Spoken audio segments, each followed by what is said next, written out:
One. Welcome back to the CBJ show. I'm Brandon. Alongside me in person, if you can't tell. We don't have a virtual background. This is a photograph. Jason with me. We're going to be talking about NFL playoff picture. Who's in, who's out? What does it take for teams to make it in? What could teams do to, unfortunately, get out of the playoffs? With that, we'll head into the CBJ in your face, talking MLS, debating what's the situation in Pittsburgh, Big Ben retiring, all that and more on this episode of an in-person CBJ show. All right, we're going to start off talking about the NFL standings. So, as you may know, the AFC division leaders, number 1, New England Patriots. That's why I got this Pat shirt on. Best NFL team. I'm just joking. After what they've done, starting 2-4, this 7-game road or win streak. Yes, they played a lot of bad teams, but that huge win in Buffalo on Monday night was amazing. So that's why they're the number 1 seed. New this year, well, I shouldn't say new, but new last year was the 1 seed only the 1 seed getting a bye. 2 seed plays on wild card weekend now. 2 seed is Tennessee at 8-4. 3 seed is Baltimore at 8-4, and the 4 seed is Kansas City at 8-4. New England has beat Tennessee head-to-head, has a better conference record than Baltimore and Kansas City. So even if all 3 teams win this week, the Patriots will still stay in first place. The wildcard teams right now, we got the Chargers as the number 5 seed. They would be playing the number 4 Kansas City Chiefs if the season ended today. Cincinnati, 6th seed at 7-5. And Buffalo is the 7th seed. In the hunt, teams looking to make it in. As we get down the stretch, wins are really crucial. 8th seed is Indianapolis. Huge matchup against Patriots next Saturday. We'll get into that later. Pittsburgh is the 9th seed. They dropped down with a loss to Minnesota on Thursday Night Football. So equivalent to not having your bye and playing your bye this week. Vegas is at the 10th seed at 6-6, 500. Cleveland, the 11th seed at 6-6. Denver also at 6-6 with the 12th seed. And Miami, the 13th seed. The rest of it is the Texans, Jags. I think I'm in the Jets. And they're all eliminated. So we'll take a look before we move to the NFC. What matchups we think stand out and would be very impressive. Yeah, well, we're looking at the Patriots. 2 matchups against 2 playoff contenders, the 7th seed and the 8th seed currently. Both teams have 7 wins. You have a rematch against Buffalo at home at 1 o'clock in just a few weeks. And Indy next weekend, Saturday night primetime. That's a huge game for them. I think if the Patriots win both those games, I think they probably lock up that 1 seed. And that'll be crucial because you get the first round bye in the playoffs and your divisional opponent will probably be easy. And I think it would be a really easy road for the Patriots to an AFC Championship appearance. So that'll be crucial. Look at the Titans. For the rest of the season, they have a game against the Jaguars. That's probably a must win because, I mean, it's kind of a given game. You have to win that game against Jacksonville. They also have a huge game versus Pittsburgh. Pittsburgh is around 500 right now. Obviously, they lost to Minnesota, but they're still a team that shouldn't be slept on and could probably sneak their way into the wild card in virtue of a few other teams losing. And they also have a big game against San Fran, Tennessee versus San Fran. And if Tennessee can get healthy, if A.J. Brown's activated off of IR, that could be a bit of a scary Titans team before Derrick Henry comes back. Derrick Henry could be coming back in January, and Julio Jones was just activated this week. So Ryan Tannehill will be getting his offensive weapons back shortly, but they're kind of trickling in at different times. Yeah, I think a lot of people at the beginning of the year with all the talent that Tennessee had came to this game and said, Jacksonville, that's an easy win. But a few weeks ago, before the Patriots game, yes, they were without all 3 stars. They ended up losing to the depleted Houston Texans. So they have lost to bad teams in their own division. So it wouldn't surprise me if they take Jacksonville easy, and they shouldn't, just because they're a divisional matchup and they're bad doesn't mean you should take them easy. On the 3 seed Baltimore, they got a huge game with Cleveland this weekend. Then they're heading to home against Green Bay and on the road to Cincinnati. That's 3 big games that could determine if they're one, make the playoffs, go from a division leader to a wild card team, or like I said, maybe even out of the playoffs. I know Cincinnati's there. Cleveland and Pittsburgh are climbing up the ladder. They are possible contenders for wild card teams. This is a game you're gonna don't want to miss. Kansas City has a divisional matchup this week, home against Vegas Raiders. Then they play on short week against the Chargers on Thursday Night Football. Head to Pittsburgh. Probably the easiest schedule. And Baltimore, before I move on, has the hardest schedule of any of the 7 teams that are in the playoffs right now, with just the 3 games we've known it, but also more moving on. Yeah, looking at the wild card, a lot of these teams, all 3 of these teams currently are 7-5. The Chargers this week they face the Giants, who are without Danielle Jones once again. Mike Glennon will draw the start. And they play Kansas City on Thursday Night Football game, and also, like we said, don't sleep on the Texans because they can get out some surprising wins, as we saw them beat Tennessee the other week. But the Chargers play Texans. That's a notable matchup. Davis Mills has been named the starter for the Houston Texans for the remaining 5 games of the season. Yeah, that's going to be pretty big in my opinion. And I'm kind of surprised they didn't roll with Taylor, but we'll see how Davis Mills does. They're trying to find their franchise quarterback, and maybe if Davis Mills shows out here, that they might have a bit of hope. And with the Bengals, they play the 49ers this week. This is a really big game. I think it's very evenly matched. I'm not sure what the spreads are, but I think this is really evenly matched, and I'm really excited to see how Joe Burrow does against a really tough defense. And we've seen George Kittle return to his form as he was 2 years ago when he was arguably the best tight end in football. And then since he also plays Denver and also Baltimore. And the Bills, like you mentioned, they play the Patriots in a little bit, but this week this is a really tough task as they have to go into Tampa and take on the Buccaneers. They also play the Panthers, which will finish out a slate of NFC South matchups.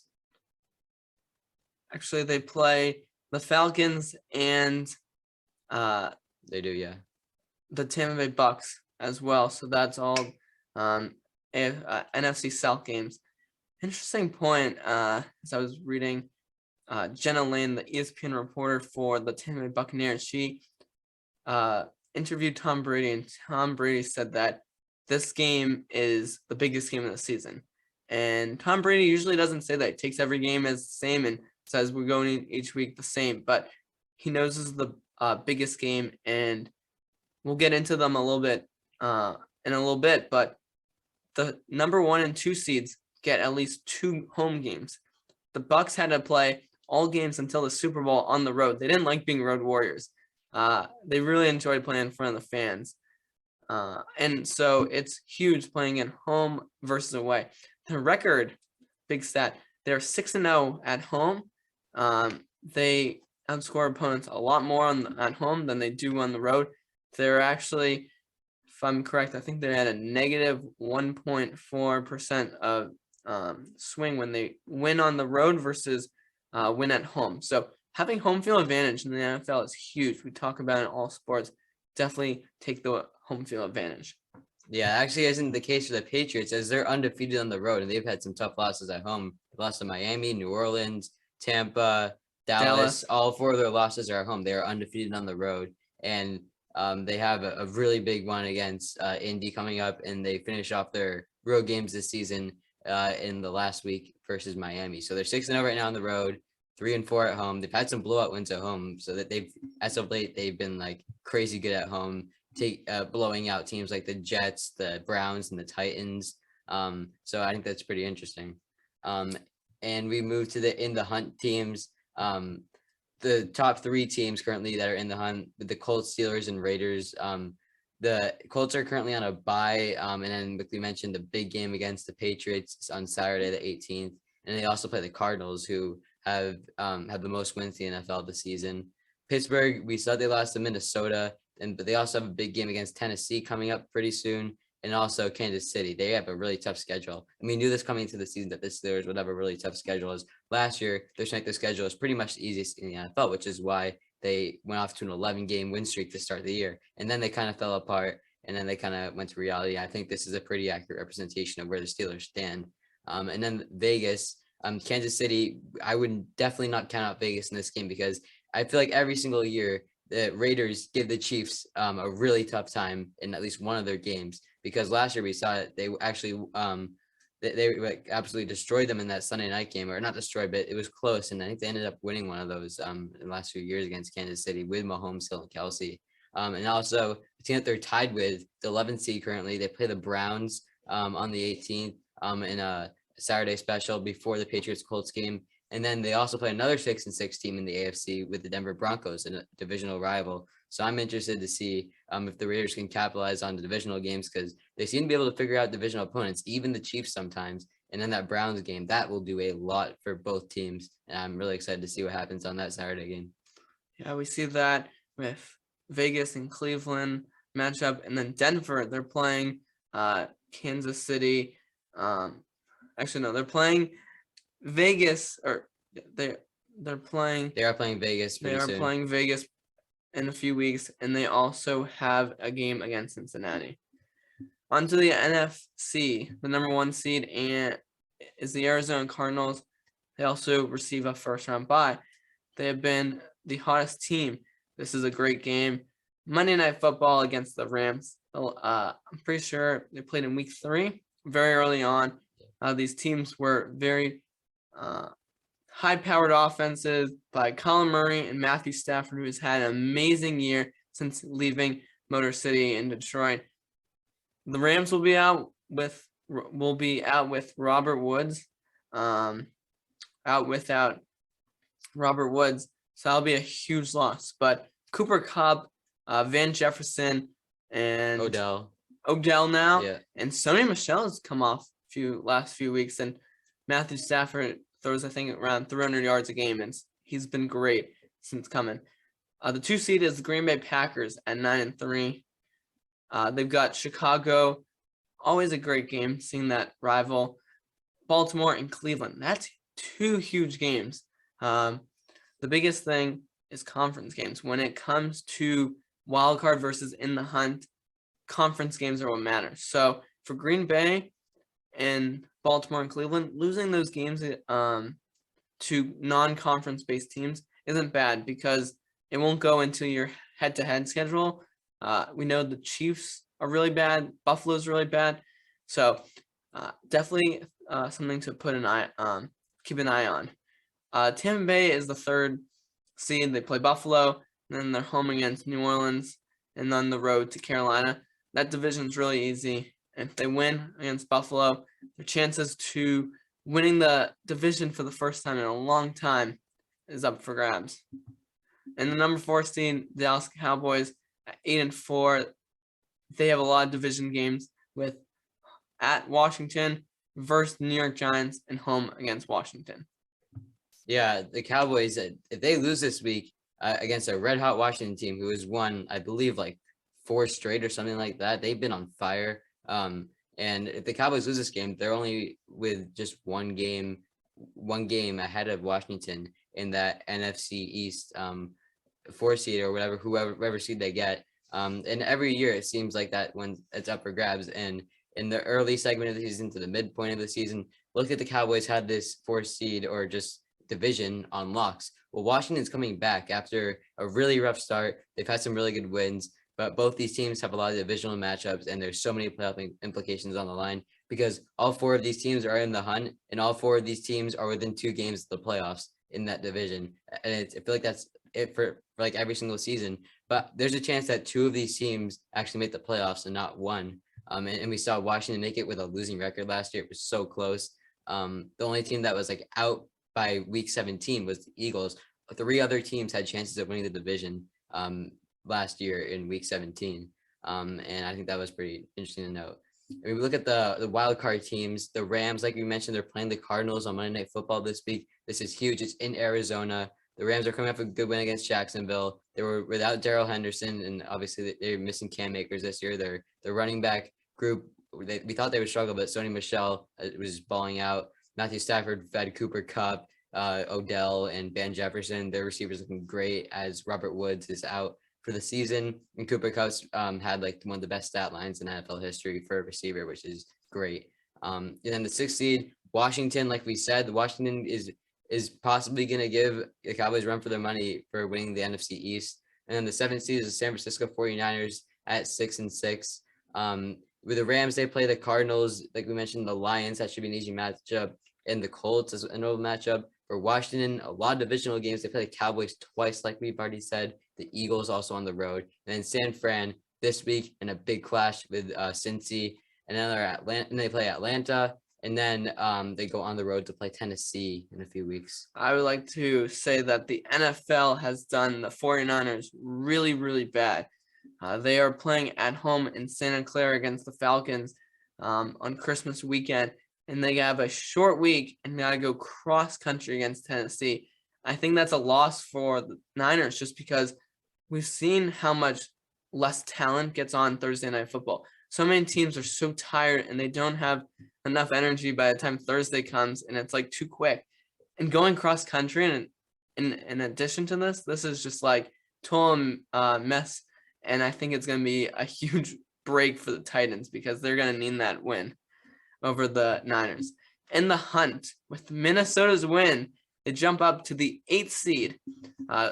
Their record is 6-7. Next week, they will play Chicago on Monday Night Football, and then they got a big game against the Rams. Huge. It'll be interesting to see what Minnesota can do. They've been kind of here and there. We haven't really seen them. Dalvin Cook was able to come back. It was a huge positive for them. Number 9, the Philadelphia Eagles. Like Jason mentioned, that NFC East, we talk about it all the time. It's up for grabs. Just because Dallas is 8-4, Washington 6-6, Philly 6-7, and the Giants are 4-8. The Giants are 4-8. Everyone, maybe not the Giants, have a shot at making the playoffs. So it's really an interesting division to see. Tennessee, we got Carolina. They've got a huge game, divisional game against Atlanta. They still have to go on the road to Buffalo, and they'll play Tampa Bay Bucks. Yeah, I think it'll be interesting to see how Carolina rebounds. This week they're playing a divisional rival, and they're actually tied with 2 teams in the division. You have the Bucks at the 3 seed at 9-3, and everyone else in this division is 5-7. So if the Panthers win this game, this is huge for them. They'll move up to 6-7, and then they have a tough schedule the rest of the year, playing another divisional rival in the Bucks, and then also playing the Bills, who are of course a fantastic football team. For the Panthers, for me, I'm looking at if Cam Newton can be consistent because he had one fantastic game. He was really good in their loss versus Washington. It was only a 6-point game. It came down to their last drive where they unfortunately couldn't get the win. And then last week, he ended up getting benched at the end of the game just for a horrible performance. He threw 2 picks. His efficiency was like well under like 40%.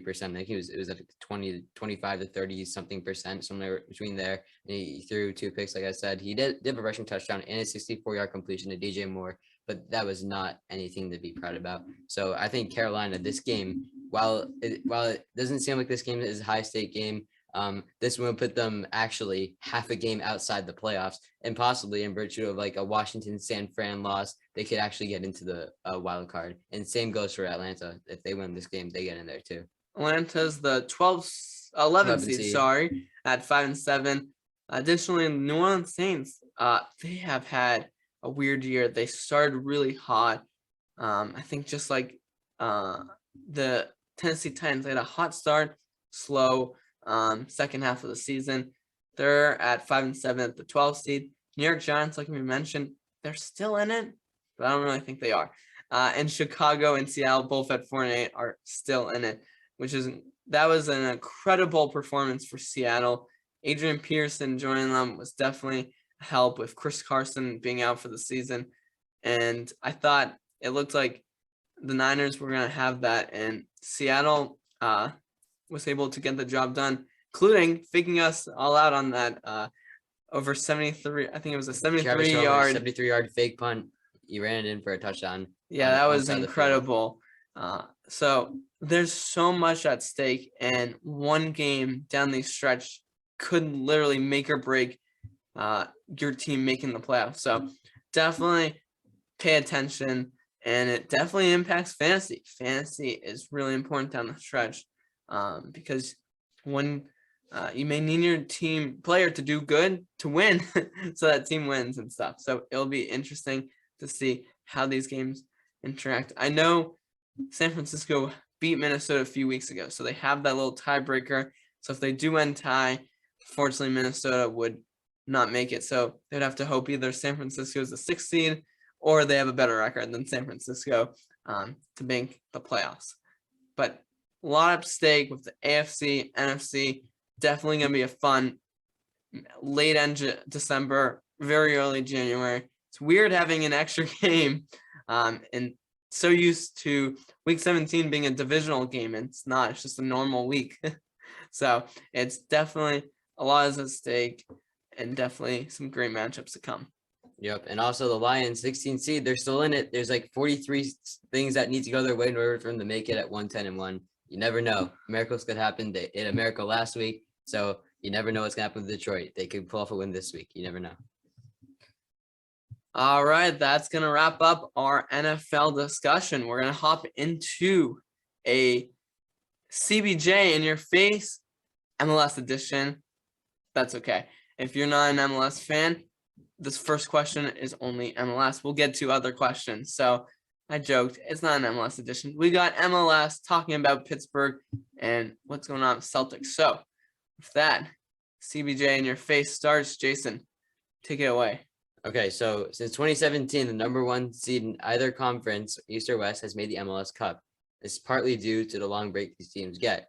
And we're trying to discuss what should the MLS do to give the number 1 seed more of an advantage. Well, I think that keeping the long break is fine because while making this round, I think making this round of the playoffs 2 legs instead of 1 is probably more fair. I think it'll benefit the 1 seed because let's say that they struggle in that first game. Well, that's due to the fact that they haven't had the chance to play in an actual game. But if they have an additional chance to advance with a second leg, like we've seen like in other rounds in past years, which I remember being like which help benefit a lot of teams and they use it to their advantage. The 2 leg is actually pretty valuable for both teams because it provides not only is it better for the 1 seed to get more time, but it also is more fair because both teams get a home game. So both teams are put into equal circumstances and the 1 seed will definitely have a better chance. And I think that if that happens, the 1 seed would have a really good shot at making the MLS Cup. I partly agree to what you're statement. As much as I like the 2 legs, I don't know if MLS would be able to do just that for the first round. I think the biggest thing with MLS when they switched over to this new format a few years ago was they didn't like the 2-leg aggregate for the whole playoffs. It didn't really make any sense, especially when you get to an MLS Cup where it's just a 1 game. You don't want that to drag on more. So I think it'd be hard for MLS to say the first round is going to be different than the other rounds. They definitely would be possible to do that. But I also think they need to make that break shorter. We see in the NFL, the max that teams get is 14 days. The Revs had 21 days plus this year, and that's not good.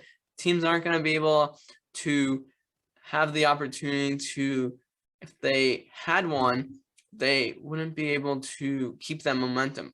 We've seen in the past, a lot of teams use the momentum of the first couple weeks and bring that. So as much as like the 2 aggregate, it would only work if you give teams the number 1 seed much shorter of a break, no more than 2 weeks.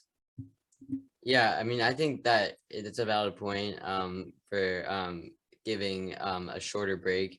Yeah, I think that's good because you just go right into the playoffs. You carry the momentum in there.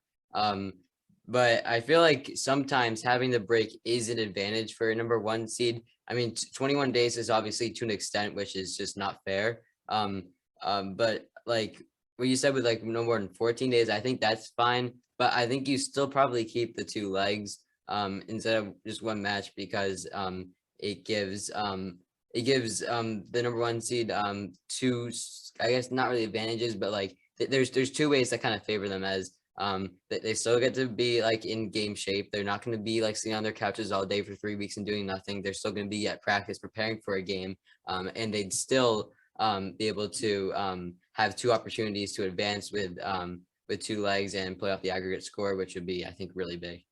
I think we've actually come to an agreement on a debate. We both agreed that should be a little bit less of a break, but definitely 2 aggregate for the first round if MLS is up for it. Would be a great addition to MLS playoffs and make it a little bit more exciting.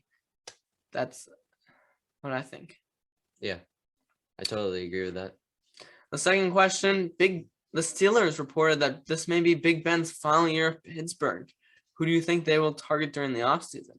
Will they target a veteran like Rodgers or Wilson?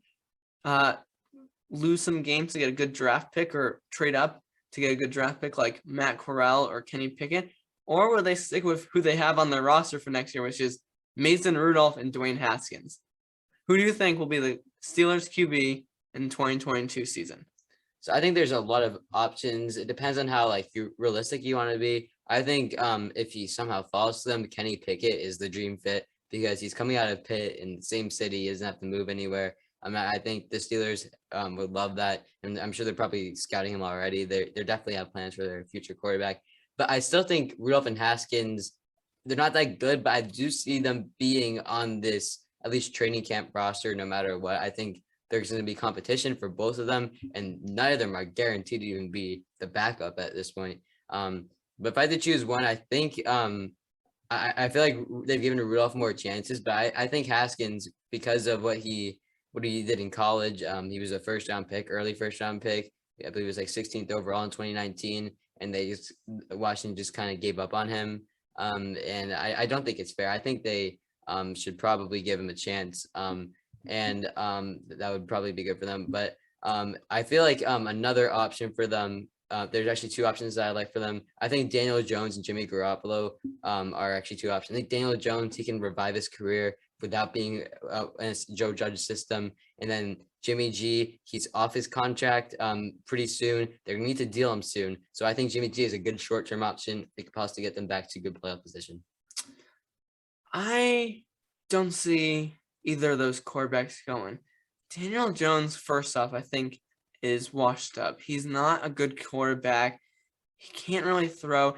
It may be he doesn't have the weapons. Yes, we saw Sam Darnold do nothing in the Jets, and now that he had a half of the season with Carolina this year, he got a little bit better, but he's still the same old Sam Darnold when we played him in Carolina than he did in New York Jets. Yes, maybe they put up a few more points, but they only put up 6 points against us. It was not a good game, and I don't even think they have that much weapons.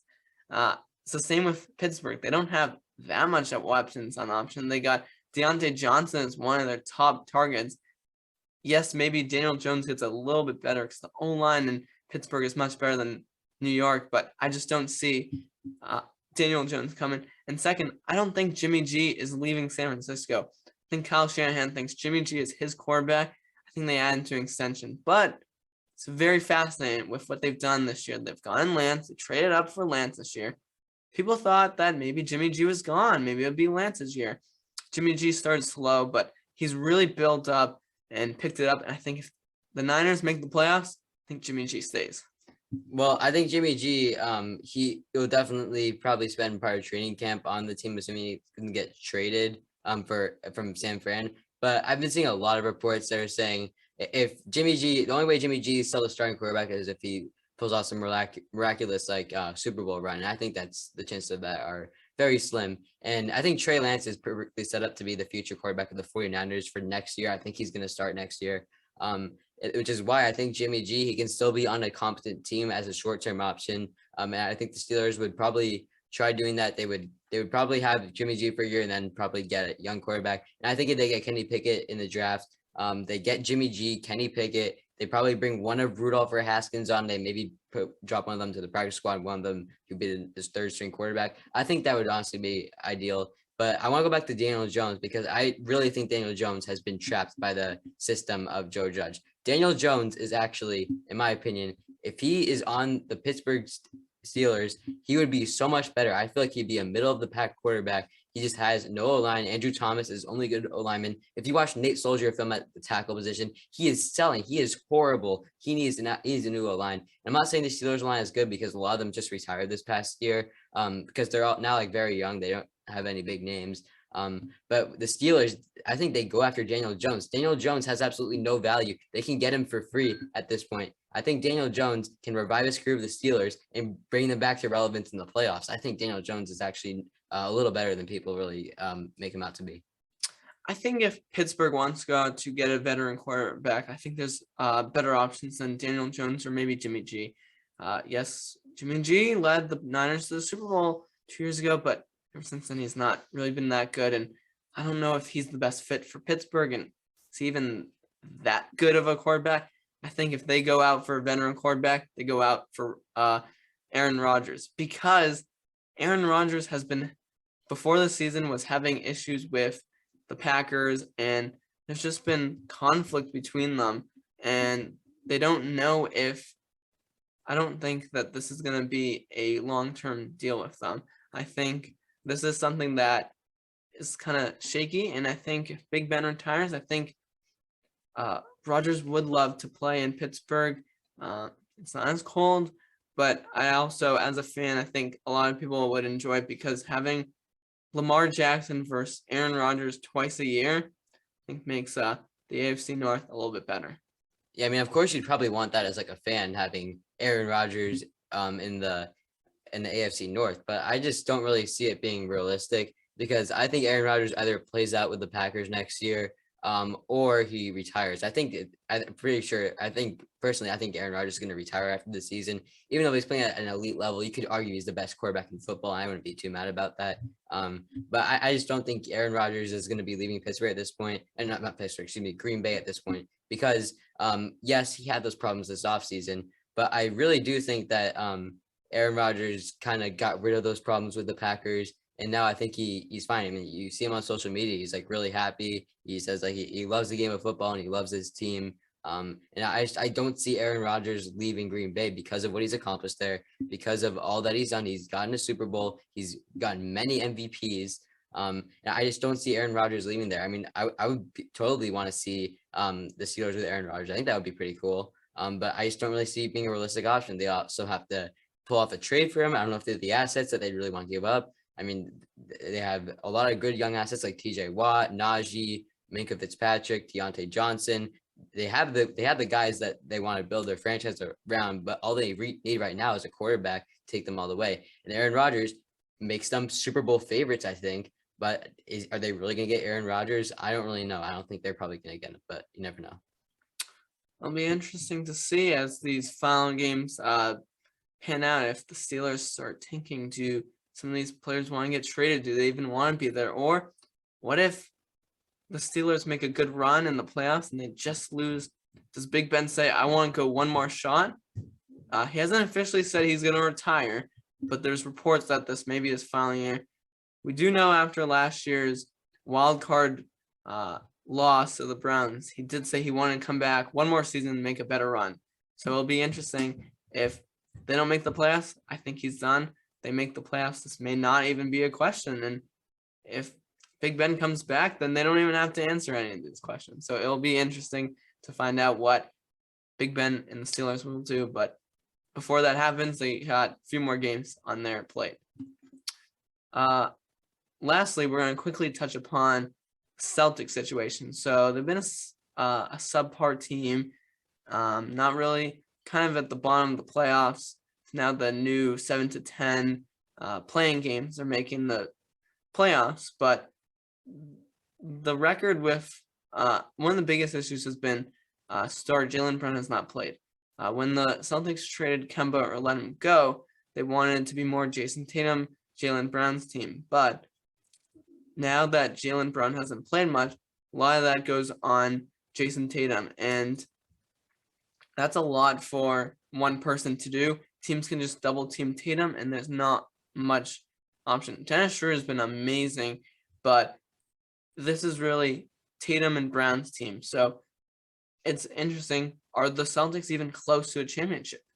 I personally don't think so. I think they're only, without Jaylen, they're 7-5. They're better record without him than with him. He's only missed about half of the game, so it's really hard. It's a small percentage to see what he's done, but I don't even know, is Jaylen even the guy? Maybe the Celtics need to get a new person. And it's interesting. We talks about Bradley Beal in the past. Maybe he'll come after the season ends, maybe in the middle. But I think the Celtics are far away from a championship run. Yeah, I don't see them really in the mix of a championship run right now. I do think that in the future, when Jason Tatum hits his full potential, when he's in his prime, when he's arguably the best player on the planet, because I think he will reach somewhere in that status, maybe top 5 in the NBA. I think we'll be contenders by that point, because a team like the Lakers, LeBron will kind of have regressed, maybe not even be there anymore. The Nets, they might be older. We don't know if KD or Harden will still be there. Giannis will be in his 30s in like 5 years.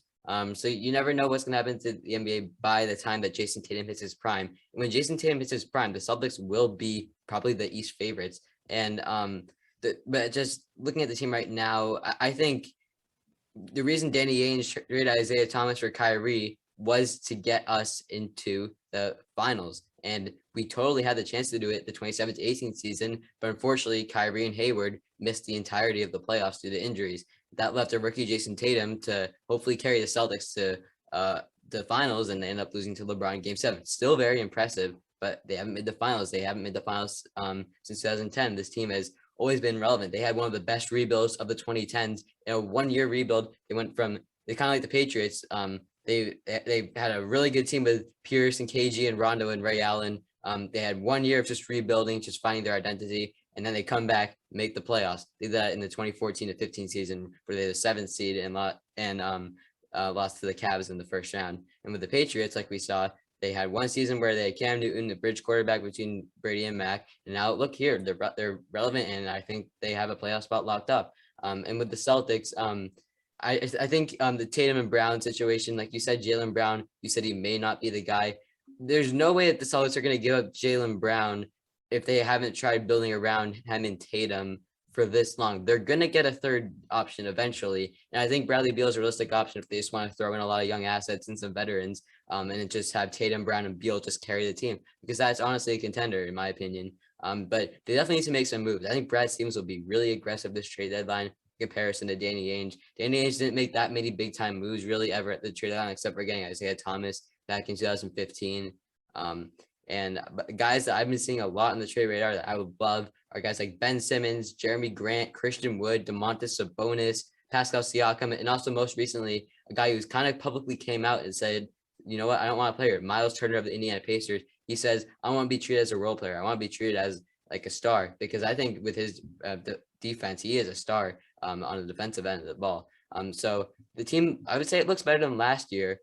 Dennis Schroeder, like you said, he's a great option. He's filling in for Jaylen Brown. But the biggest concern for the Celtics is staying healthy. If it means having Jaylen Brown sit out all these games, I think it's totally worth it for Jaylen Brown to sit out. While we did only win one game on a 5-game West road trip, I think it was worth it to rest Jaylen Brown for the entirety of the road trip, believe it or not. Yes, he would have helped us, but if he's not fully healthy, he's only going to aggravate his the tightness in his right hamstring even more. He was clearly not healthy in the games that he played. You could see it. He was just limping. He tended to a bike between every single shift. He just didn't look himself. So I think that the Celtics need to just monitor their injuries. Last year, they didn't have one game where they didn't have an empty injury report. This year, they've had like 2 games with an empty injury report, which is obviously more than last year. But just resting their guys needs to be a priority. Jaylen Brown is not healthy, and I think they should probably rest him even more. I think I agree, and I think it'll be interesting to see what Ime Udoka and Brad Stevens can do at this deadline. So CBJ and our face, we agreed on what MLS should do, had a little bit of a debate on who should be the Pittsburgh quarterback, and talked about what's going on with the Celtics, and that they're far away from a championship is the main point. To wrap up our episode, one quick headlines. MLS news. So MLS Cup was this afternoon. NYCFC won against Portland in a penalty shootout. Great game. Definitely worth the highlights. Some awards. MVP. MLS MVP went to Revs Carlos Heel. Coach of the Year went to Bruce Arena after leading the Revs to the best record in MLS at 73 points in a Supporters Shield. Goalkeeper of the Year, Turner. He's been incredible. And although it was so sad to see The Revs lose in the first round, and he couldn't really do much. It wasn't himself. He still had a million awards this year, and it was a great accomplishment. Defender of the Year for the second time in a row, Walker Zimmerman of Nashville won. And Young Player of the Year, Ricardo Pepi, who's been with the U.S. men's national team for the past couple of times and made some appearances and was close to scoring his first goal in his debut. So definitely great awards, and I think it's voted by the players, coaches, and media. I think they're all spot on. In addition to MLS next year, since MLS Cup ended, we are looking forward to 2022.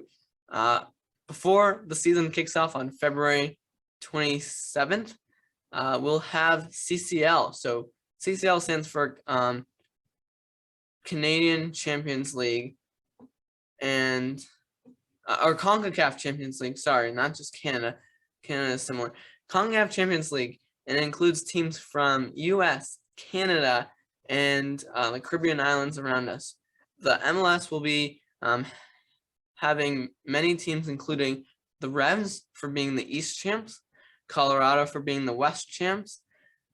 Seattle got best record due to no U.S. Open Cup.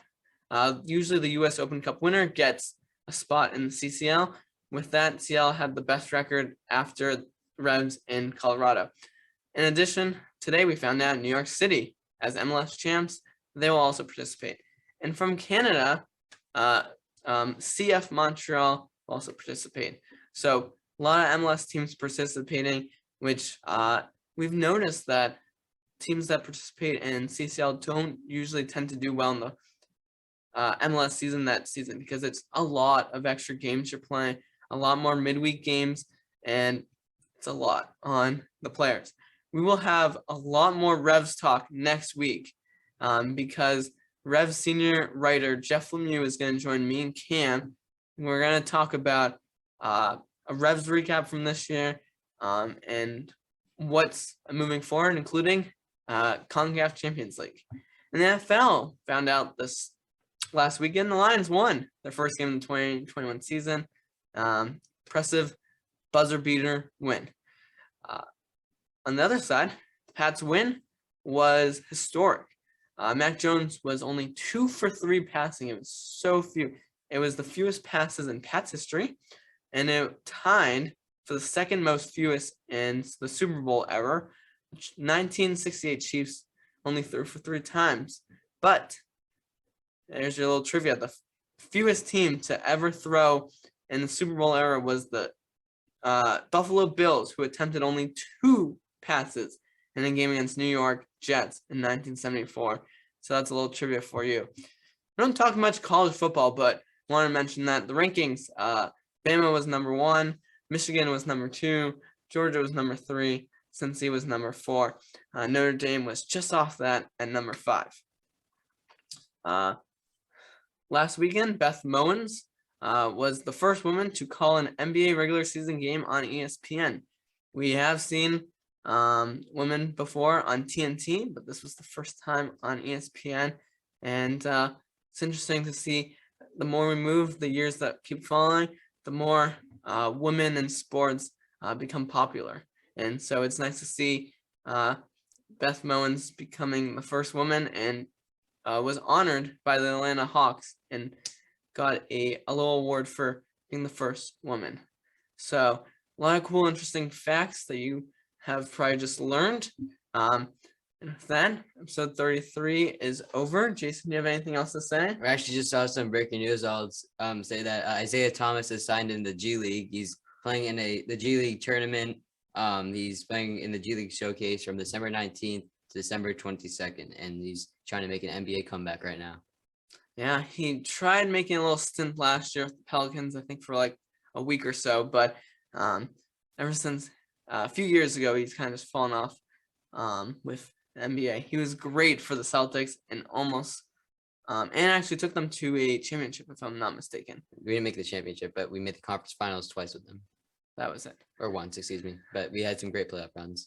All right, that's going to do it for episode 33. Hope you enjoy it, and we'll see you next time with our special guest, Jeff Lemieux.